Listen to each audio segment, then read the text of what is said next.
pusatnya Ali terus di sini. Dan nanti dari sini ke makam Habib Abdullah bin Ali Al-Haddad yang dikatakan jalan menuju makam itu termasuk daripada taman-taman surga. Nah, nanti waktu jalan itu sambil kita berdoa apa yang kita ingin doakan untuk kita, keluarga kita, dan umat Nabi Muhammad semuanya.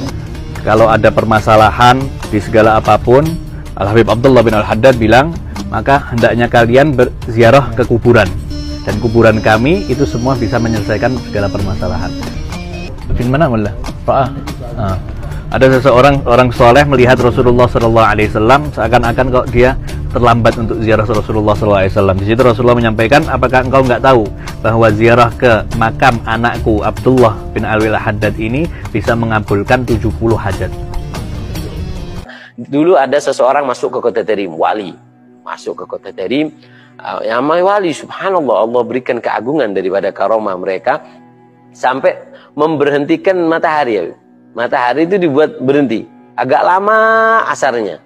Kemudian ada perempuan kota Tarim keluar dari jendela yang mengatakan, "Gal ya fulan, fakka syams." Lepaskan itu yang namanya mataharinya. Kita lagi puasa ahli Tarim. Nanti kelamaan ini puasanya. Lepaskan. Subhanallah. Ini wali langsung tahu dilepaskan sehingga subhanallah. Para salin. Saya tanya sekarang, Habib itu keturunan Nabi apa bukan? Keturunan Nabi apa bukan? Habib Rejek turunan Nabi bukan? Habib Bahar turunan Nabi bukan? Habib Lutfi bin Yahya turunan Nabi apa bukan? Habib Topik Segap turunan Nabi apa bukan? Orang Purbalingga sudah bersaksi bahwa mereka bukan keturunan baginda Nabi besar Muhammad. Alhamdulillah udah jadi Habib di Indonesia, bersyukur kepada Allah Subhanahu wa taala sudah jadi Habib di Indonesia. Coba kalau jadi Habib di Afrika, auzubillah, panas.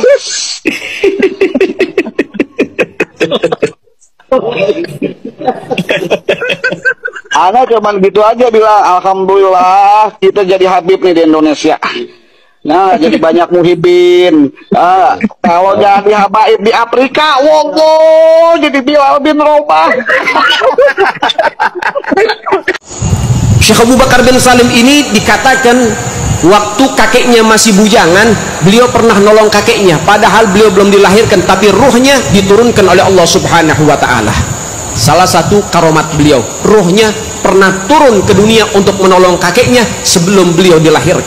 InsyaAllah Al-Faqih Muqaddam Muhammad bin Ali Ba'alawi, maqam beliau sangatlah tinggi sekali sehingga beliau tahaddusan bin ni'mah. Diriwayatkan beliau berkata, ana fil awliya ka Muhammad fil anbiya. Kedudukan saya dengan para wali Allah yang lain seperti kedudukan Nabi Muhammad di hadapan para nabi Allah. Ditanyalah oleh orang sekitarnya, mana lebih afdal, Faqihul Muqaddam atau Syekh Abdul Qadir Jilani? Syekh Abdul Qadir Jilani ashhar min al-faqih fi dunya. Syekh Abdul Qadir Jilani lebih masyhur, lebih terkenal daripada Faqihul Muqaddam di dunia. Faqihul Muqaddam ashhar min al-Jilani fil barzah. Tapi Faqihul Muqaddam lebih terkenal daripada Syekh Abdul Qadir Jilani di alam barzah. Baik, yang berikutnya, pembantu Al-Imam Syekh Abi Bakar bin Salim. Pembantunya Syekh Abu Bakar bin Salim itu pulang kampung mudik lama nggak ada balik-balik, sampai diisuin di kampung itu diinat, pembantunya Syekh Abu Bakar bin Salim meninggal udah nggak ada kabar, bertahun-tahun nggak ada kabar, udah mati itu orang, udah lama nggak ada kabar. Datang beberapa masyarakat ke Syekh Abu Bakar bin Salim, Syekh Abu Bakar bin Salim, ente nggak mau nyari pembantu lagi? Lo kenapa emang? Pembantu ente yang lama udah meninggal, udah nggak ada kabar. Apa kata Syekh Abu Bakar bin Salim? Sebentar, beliau diem. Oh enggak, masih hidup. Tanya masyarakat, lo kok bisa Syekh Abu Bakar bin Salim kok masih hidup? Apa kata Syekh Abu Bakar bin Salim? Saya cari di sorga nggak ada. Saya cari di sorga nggak ada. Kata masyarakat apa? Ya kali di dalam neraka, coba dicari dulu dalam neraka. Apa kata Syekh Abu Bakar bin Salim? Orang yang melayani keluarga Nabi Muhammad, semua tempatnya di sorga, nggak ada yang di neraka. Ini yang ngomong bukan orang sekelas kita. Yang bicara Al-Imam Syekh Abi Bakar bin Salim. Sampai beliau dalam managibnya bercerita, guruku kata Habib Ali, Habib Abu Bakar Atos, itu kalau waktu antara maghrib dan isya, Allah berkahi waktunya. Waktu berkah. Bagaimana waktu berkah? Guruku kata Habib Ali, kalau waktu antara maghrib dan isya, beliau baca Yasin berapa kali? 60.000 kali. Limited edition ini. Muka-muka impor. Kalau lo kan muka lokal. Hidung pesek, pipi tembem. Mata belok. Persis kayak celengan Semar.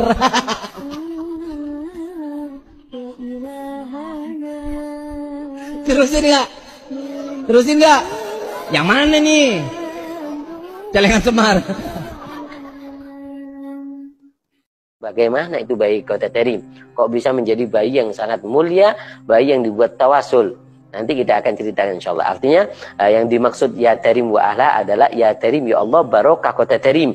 Kemuliaan Kota Terim dari doanya ada para sahabat dan para aulia. Wa ahlaha, dan juga barokah yang tinggal di Kota Terim penduduknya. Siapa penduduk Kota Terim? Para wali Allah yang laki, para wali yang perempuan. Bahkan dikatakan perempuan di Kota Terim itu ya Habib Mohsin, mereka kalau Lailatul Qadar besoknya subuh, mereka ketika setelah subuh ba'dal isyraq, mereka karena rumah di Kota Terim seperti kita lihat, antum lihat di belakangan ini kan berdempetan Habib. Ini coklat, yang ini putih, ya kan? Ini kan sangat berdempetan. Mereka setelah isyraq, mereka buka pintu, mereka mengatakan, dapat bisyarah apa kamu tadi malam? Dapat bisyarah apa kamu tadi malam? Seperti itu. Mereka para wali yang ada di Kota Terim, yang perempuan pun mereka itu tahu datangnya Lailatul Qadar. Saya nasihati kalian semua, jangan sekali-kali kalian meragukan nasab mereka, karena nasab Ba'alawi itu adalah min arjah, yang paling kuat nasab di dunia ini. Itu beliau bilang begitu.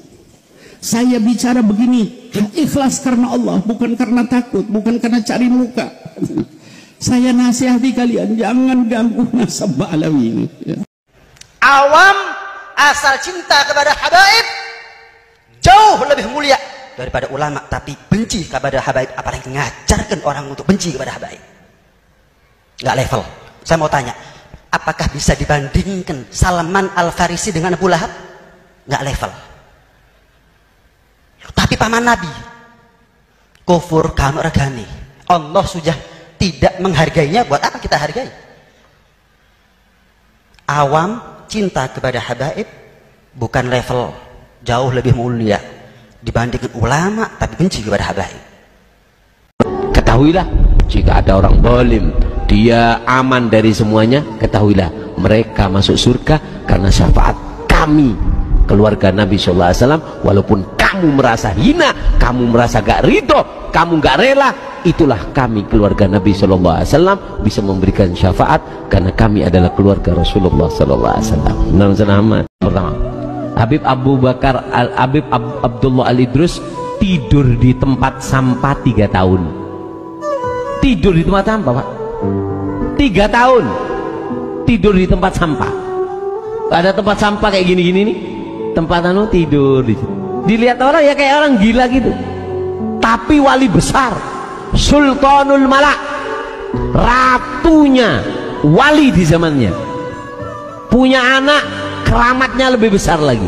Habib Abu Bakar Al-Adni pernah ngujankan susu. Salah satu kemuliaannya Al-Imam Syekh Abu Bakar bin Salim, orang yang hidup di zamannya semua dosanya diampuni oleh Allah. Indah ya. Kita nggak hidup di zaman Syekh Abu Bakar bin Salim, tapi mudah-mudahan berharap kita memperingati haulnya, kita juga dosa kita diampuni oleh Allah Subhanahu wa taala. Bahkan sampai disebutkan yang hidup di zaman Syekh Abu Bakar bin Salim tidak akan dihisab oleh Allah Subhanahu wa taala. Kenapa tidak dihisab? Karena di zaman beliau tidak ada fitnah. Semuanya ahli ibadah, semuanya ahli ridha pada ketentuan Allah Subhanahu wa taala. Semuanya ahli sujud, semuanya ahli tawakal kepada Allah Subhanahu wa taala. Makanya mereka tidak dihisab oleh Allah Subhanahu wa taala. Dan siapa yang menjadikan mereka sampai tidak dihisab? Imam besar yang setiap malamnya beribadah kepada Allah Subhanahu wa taala. Sampai dijuluki fakhrul wujud karena 40 tahun wudhu salat isya'nya dipakai buat salat subuh.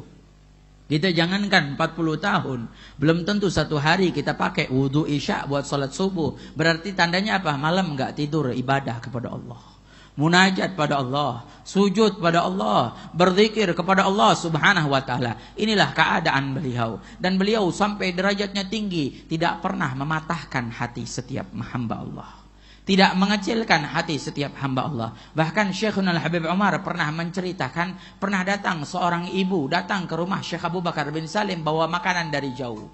Karena jauhnya jarak sampai makanan itu basi. Tapi dia ingin berjumpa dengan Al-Imam Syekh Abu Bakar bin Salim. Tapi ada muridnya di depan pintu bilang, Syekh Abu Bakar sedang istirahat, nanti saja datangnya. Diusir ini orang, diusirnya dengan pelan, dengan baik. Sampai Al-Imam Syekh Abu Bakar bin Salim mendengar dari dalam, keluar langsung itu ibu sudah jalan, ditanya, hei, kau patahkan hati hamba Allah di depan rumahku, di depan pintuku, kata Imam Syekh Abu Bakar bin Salim. Kemana orang tersebut itu? Berangkat ke sana. Maka dikejar oleh Imam Syekh Abu Bakar bin Salim. Sampai di hadapannya ditanya, ibu ada apa? Enggak, saya dari jauh cuma pengen kasih hadiah, karena engkau selalu memberikan kami hadiah. Imam Syekh Abu Bakar bin Salim setiap hari membuat 1000 roti dari dapurnya dibagikan untuk seluruh masyarakatnya. Akhirnya apa? Oh, ini buat saya, kata Imam Syekh Abu Bakar. Dalam keadaan basi itu makanan, tapi dimakan oleh Syekh Abu Bakar. Terima kasih banyak, makanannya enak. Tidak mau mematahkan hati hambanya Allah yang ikhlas. Tapi dengan apa? Dengan keyakinan kepada Allah subhanahu wa ta'ala. Inilah keadaan para awliya'nya Allah subhanahu wa ta'ala. Wa kita dalam ahli sunnah wal jamaah harus percaya dengan yang namanya awliya'. Karena Al-Imam Al-Habib Abdullah bin Alwi Al-Haddad di dalam kitabnya Nasaihud Diniyah, beliau mengatakan dari alamat tanda seseorang mati dalam keadaan su'ul khatimah adalah humul ladzi yankiruna ala awliya Allah. Mereka yang ingkar atas keadaan wali-walinya Allah. Mereka tidak percaya bahwa Allah jadikan di atas muka bumi ada hamba-hamba pilihan Allah subhanahu wa ta'ala, kekasih-kekasih Allah.